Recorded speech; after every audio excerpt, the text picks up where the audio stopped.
সজীব ওয়াজেদ জয়ের আর মানসিক ভারসাম্য আসলে এই মুহূর্তে নাই। তো সর্বশেষ পাওয়া তথ্য অনুযায়ী সজীব ওয়াজেদ জয় এই মুহূর্তে বাসাতেই খুব গোপনে তার চিকিৎসা নিচ্ছেন পরিবারের পক্ষ থেকে, বা তার যারা শুভাকাঙ্ক্ষী আছেন তারা মনে করছেন যে এই মুহূর্তে তাকে বাসাতে ট্রিটমেন্ট নেওয়া দরকার, হাসপাতালে ভর্তি করলে বিষয়টা জানাজানি হয়ে যাবে। সেটা তো আমরা দেখেছি।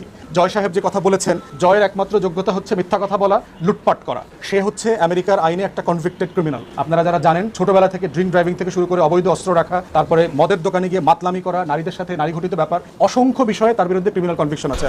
প্রিয় দর্শক, গুরুত্বপূর্ণ একটি ভিডিও নিয়ে হাজির হয়েছে, যে ভিডিওটি দেখলে অবশ্যই আপনি অবাক হবেন এবং জাতি অবাক হয়ে গিয়েছে, এবং সারাদিনের আপডেট খবর এবং ব্রেকিং নিউজ একসাথে উপস্থাপনা করলাম। অবশ্যই এই ভিডিওটি অবশ্যই না টেনে দেখবেন এবং নতুন যারা আছেন সাবস্ক্রাইব করে নেবেন। আসুন না টেনে ভিডিওটি শেষ পর্যন্ত দেখতে থাকি। তথ্য অনুযায়ী সজীব ওয়াজেদ জয় এই মুহূর্তে বাসাতেই খুব গোপনে তার চিকিৎসা নিচ্ছেন পরিবারের পক্ষ থেকে, বা তার যারা শুভাকাঙ্ক্ষী আছেন তারা মনে করছেন যে এই মুহূর্তে তাকে বাসাতে ট্রিটমেন্ট নেওয়া দরকার, হাসপাতালে ভর্তি করলে বিষয়টা জানাজানি হয়ে যাবে। আমার মনে হয় যে শুধু সজীব ওয়াজেদ জয় না, যে এই মুহূর্তে প্রতিদিন সকালে ঘুম ভাঙলে আওয়ামী লীগের অসংখ্য নেতাকর্মী তারা ঘুম থেকে ওইটা ভুলাই যায় সরকার যে তাদের নাই, এটা বাস্তবতা। এমনকি শুধুমাত্র আওয়ামী লীগ করার কারণে বা আওয়ামী লীগকে সাপোর্ট করার কারণেও দুর্নীতি, লুটপাট এই সকল কিছুতে জড়িত না থাকার পরেও একটা বিশাল আওয়ামী লীগের নেতাকর্মীরা আছেন যারা বিভিন্নভাবে এখনো হয়রানির শিকার হচ্ছেন, যারা বাড়ি ঘরে ঘুমাতে পারছেন না, থাকতেও পারছেন না। এরই মাঝখানে সজীব ওয়াজেদ জয়ের এমন কর্মকাণ্ড স্পষ্ট প্রকাশ করে তার মানসিক ভারসাম্য আসলে এই মুহূর্তে নাই। মানে তিনার এই পোস্টটাতে যারা লাইক করবে, কমেন্ট করবে, শেয়ার করবে, এই মুহূর্তে সারা বাংলাদেশ এদেরকে ধোলাই দেওয়া হবে। কেউ কাদামাটির মধ্যে ফুটবলও খেলতে পারেন, কারণ এই ট্রেন্ডটাই তো আমরা চালু করেছি গত 16 বছর। জামাতের কোনো পোস্ট শেয়ার করলে জামাতি বলে তাকে গ্রেপ্তার করা হইতো, চাকরি চলে যাইতো।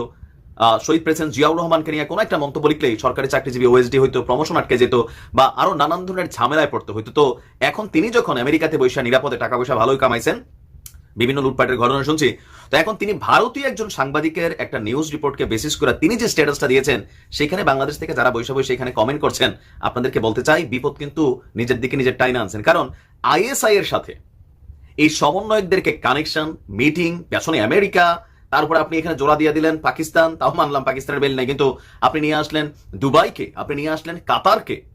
এটা তো ভাই আসলে এই মুহূর্তে একটা পাগলের অ্যাক্টিভিটিস ছাড়া আমার কাছে কিছুই মনে হয় নাই। মানে আপনার এই জিনিসটা এখন মানুষ খাবে, খাওয়ার জন্য তো একটা সময় লাগে, আপনি অতি নগদে যে অ্যাক্টিভিটিস গুলো করছেন। হ্যাঁ, আচ্ছা, রিপোর্টটা কি দিয়েছেন তিনি? তার ফেসবুকে একটা স্ট্যাটাস দিয়েছেন। তবে তিনি যে সাংবাদিকের মানে এই নিউজটা শেয়ার করছেন, নর্থ ইস্ট নিউজ, আর এই সাংবাদিক যিনি এটা রিপোর্ট করছেন চন্দন নন্দী, তার সম্পর্কে ঘাটতে গিয়ে আমি যতটুকু পেলাম, চন্দন নন্দী হচ্ছে একজন সিনিয়র সাংবাদিক বেসড ইন নিউ দিল্লি, যিনি নর্থ ইস্ট নিউজের মধ্যে এই নিউজটা প্রকাশ করছেন। তো কি নিউজ? আসেন। সজীব ওয়াজেদ জয় তার প্রোফাইলে ইংরেজিতে লিখেছেন, আগে ইংরেজি লেখা বন্ধ করে বাংলা লেখেন, কারণ আপনাদের যারা ফ্যান ফলোয়ার খুব বেশি, আমরা সবাই এতটা শিক্ষিত না, মানুষকে বুঝাতে গেলে বাংলায় লেখেন, ঠিক আছে? তো কি লিখছেন? Interesting report by senior journalist Chandan Nandi. মানে চন্দন নন্দীর খুবই একটা আকর্ষণীয় বা মজাদার রিপোর্ট। Who has been following political events in Bangladesh for a long time, যিনি বাংলাদেশের রাজনীতি নিয়ে দীর্ঘদিন যাবৎ কি বলে যে পর্যবেক্ষণ করছিলেন, এরপর রিপোর্টটা লিখছেন। রিপোর্টটা কি আবার আসেন। বাংলাদেশি স্টুডেন্টস মুভমেন্টস কোঅর্ডিনেটর্স, যারা এই আন্দোলনের সমন্বয়করা ছিলেন, মেট আইএসআই, যে জঙ্গি গোষ্ঠী আইএস এর সাথে সাক্ষাৎ করেছে। কখন, কার মাধ্যমে? ইউএস হ্যান্ডলার্স, যুক্তরাষ্ট্রের যারা মানে নিয়ন্ত্রণকারী, তারা পাকিস্তান, দুবাই অ্যান্ড দোহা, কাতারের রাজধানী দোহাতে বিটুইন এপ্রিল অ্যান্ড সেপ্টেম্বর 2023, মানে 2023-এর এপ্রিল এবং সেপ্টেম্বর মাসে পাকিস্তান, দুবাই এবং কাতার, মানে এই তিনটা দেশের যেই টিমরা আছে তাদের সাথে তারা মিটিং করেছে। সেখান থেকেই আজকের এই দিন আসছে। তো চন্দন নন্দীর যেই লম্বা চূড়া তার যেই অবজারভেশন, সেখানে পাকিস্তানি স্টুডেন্টসদের সাথে বাংলাদেশি স্টুডেন্টদের একটা পতাকার ছবি সে দিয়েছে। তো এখানে হচ্ছে কি, আমি তার রিপোর্টটা পড়ছি, মোটামুটি মন গড়া অ্যাক্টিভিটিস পাশাপাশি ভারতের যেই সকল সাংবাদিকরা আছেন, এখানে সে যে সোর্সগুলো দিচ্ছে, ইন্ডিয়ান এবং বাংলাদেশি সোর্স নাও সে, কোন সোর্স, কোন পত্রিকা, কোন সেই ব্যক্তি নাম দেয় না, বলছে যে নভেম্বর 2023-এর দিকে রাশিয়ার পর্যন্ত এখানে জড়াই নিয়ে আসছে, যে Russia foreign ministry spokesperson Maria Zakharova, তিনি বলছেন যে during a weekly briefing Moscow the same month had claimed that he has met, আচ্ছা মানে সেটা তো আমরা দেখেছি।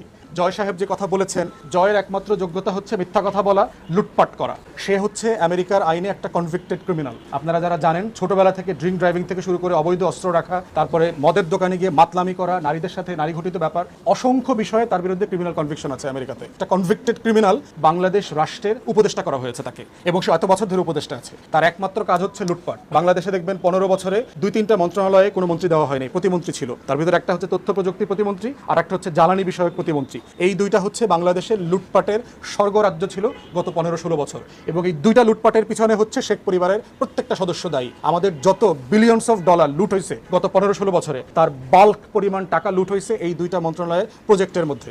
এবং তার ভিতরে দেখবেন ডিজিটাল বাংলাদেশ প্রজেক্ট আছে, তারপরে শেখ মুজিবের শতবর্ষ মুজিববর্ষ পালন করার প্রজেক্ট। যেই প্রজেক্টগুলোতে বাংলাদেশে গত 15-16 বছরে সবচেয়ে পরিমাণ বাজেট অ্যালোকেট করে লুটপাট করতে দিয়ে দেওয়া হচ্ছে।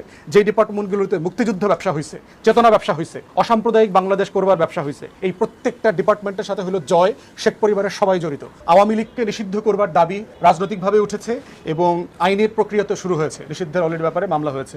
একটা বিষয় দেখেন যে আওয়ামী লীগ বিএনপি জামাতকে নিষিদ্ধ করতে চেয়েছে, আর বর্তমানে ছাত্র জনতার গণ অভ্যুত্থান আওয়ামী লীগকে নিষিদ্ধ করতে চাওয়াটা একই জিনিস না।